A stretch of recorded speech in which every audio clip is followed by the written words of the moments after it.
Hi, I'm Michael Taylor, a certified relationship coach and NLP practitioner from Achieve Personal Coaching, and this is the Breakup Brett channel. We talk about breakups, we talk about heartbreak, and also some of my videos focus on trying to reattract your ex. But today we're doing something slightly different, as I noticed an article on the Sky News website here in the UK over the weekend on why heartbreak hurts so much and the science behind the reaction of the brain and your body.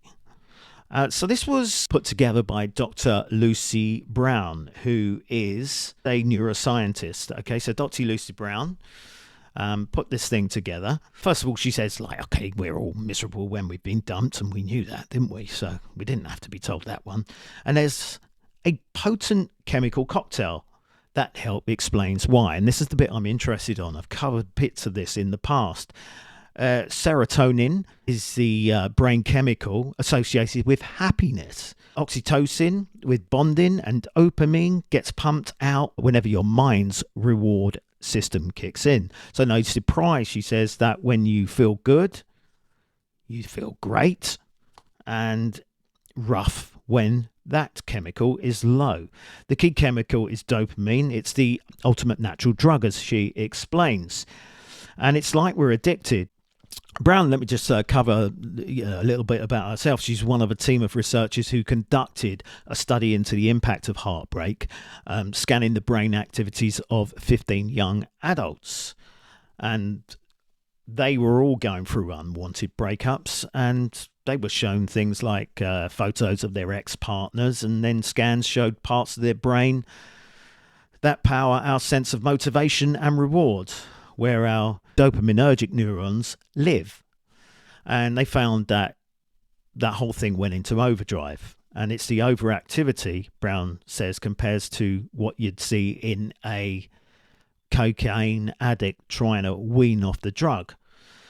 So it is very much like we're addicted to each other. So kind of knew this, but this is obviously going in a little bit more detail, which is great. And it says here, when we lose someone, we've lost a very rewarding part of our lives and sense of self. Yep, we've covered that. They've provided novelty in your life, and now it isn't there. We've got to look for some sort of other rewards to keep us up. We understand that, as I've said so many times, like focusing on yourself is the best thing to do if you are going through a breakup. Now let's have a little more into this. There was one person here that found herself intrigued by the pain of heartbreak, having seen her 25-year marriage completely fall apart. She expected the trauma, but feeling physically sick and totally overwhelmed took her by surprise. And she was very confused and surprised, of course. She didn't expect how different she was going to physically feel as she went through it. And she compared it to being plugged into a faulty electrical socket, the buzzing sense of background anxiety and hypervigilance and an inability to sleep well. And of course there was weight loss and brain fog, general confusion. And so she says that, her body, she felt, was under threat. Time for the holy trinity of hormones to take a battering, as it's described in the article. So very real physical symptoms Dr. Brown explains about as they studied the brain areas associated with physical pain and noticed that they were also activated. And she explains that rejection triggers a part of the brain called the insular cortex. And that's the same part that responds to distress around pain, like when panic sets in after an already painful bee sting. So when emotional stress causes physical symptoms like headaches and nausea, its medical term is, wait for it, somatization.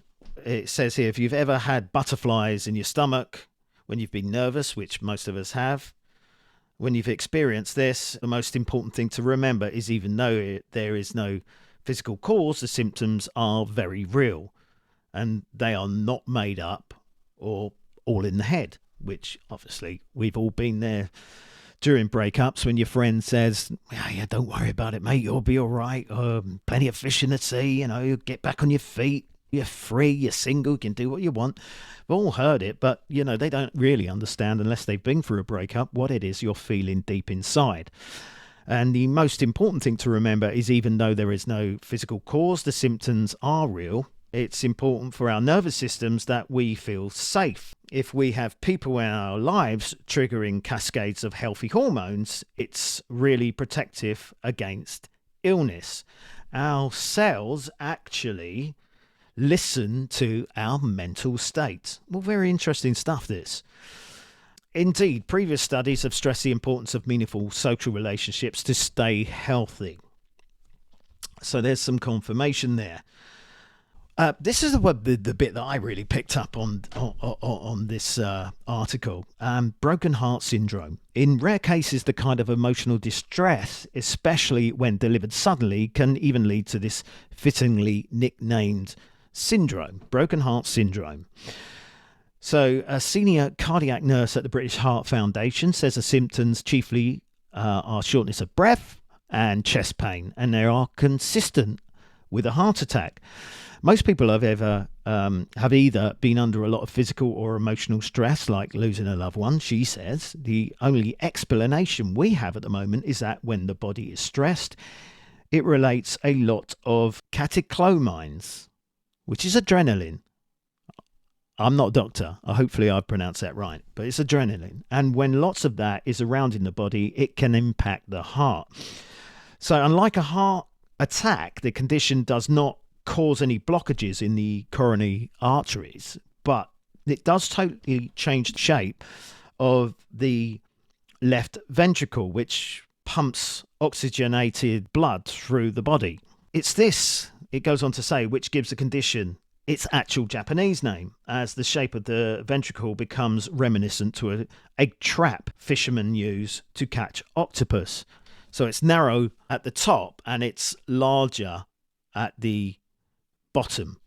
It says the condition impacts only around 5,000 people in the UK a year, which is interesting for those who are watching this from outer regions of the UK.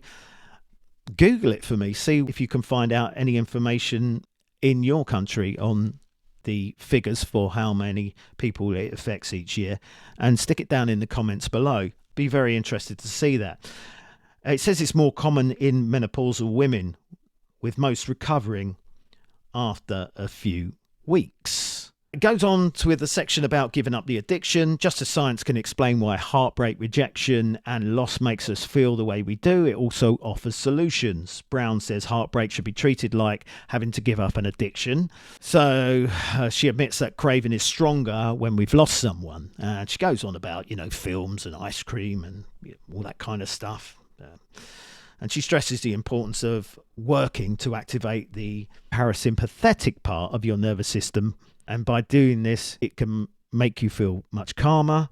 The other part of our autonomic nervous system is what causes anxiety and hypervigilance. So Williams stresses the importance of working to activate the parasympathetic part of your nervous system by doing things that make you feel calm. The other part of our autonomic nervous system, sympathetic, is what causes anxiety and hypervigilance, it says. Connection to nature is really calming. Likewise to friends and family. And there's lots of data that shows that the more meaning you derive from work, the more purpose you feel, the happier you'll be. It says such lessons here apply to anyone going through an emotional life quake, quite like that saying. People who end a relationship also face big emotions, guilt, sadness, loneliness as well. But obviously, if you are the one that's been dumped, you probably wouldn't give a hoot about that. There's novelty, that sense of excitement that needs refreshing in a healthy, sustainable way. Ice cream, as she says, is a compelling dinner once, but you probably best hope it wears off. A good strategy is beginning things you didn't do during a relationship, like running or traveling. Traveling I can recommend, and I've said so many times, get yourself a few weeks off of work and just disappear and go to somewhere a lot calmer than the UK. People always remember a heartbreak. It's very painful, but you do change, and it can be for the better. So if you want to have a look at this article, I'll stick the link down below. quite interesting. I thought I'd pick up on it for this video.